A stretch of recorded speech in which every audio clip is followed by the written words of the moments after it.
The differential flow meter is the most common device for measuring fluid flow through pipes. Flow rates and pressure differential of fluids such as gases, vapors, and liquids are explored using the orifice plate flow meter. The differential flow meter, whether Venturi tube, flow nozzle, or orifice plate style, is an inline instrument that is installed between two pipe flanges. The orifice plate of the flow meter is comprised of a circular metal disc with a specific hole diameter that reduces the fluid flow in the pipe. Pressure taps are added on each side of the orifice plate to measure the pressure differential. According to the laws of conservation of energy, the fluid entering the pipe must equal the mass leaving the pipe during the same period of time.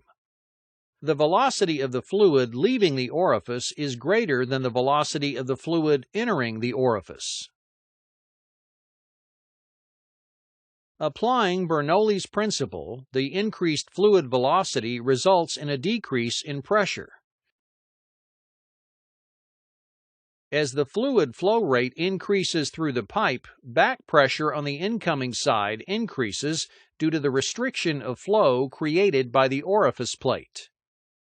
The pressure of the fluid at the downstream side of the orifice plate is less than the incoming side due to the accelerated flow.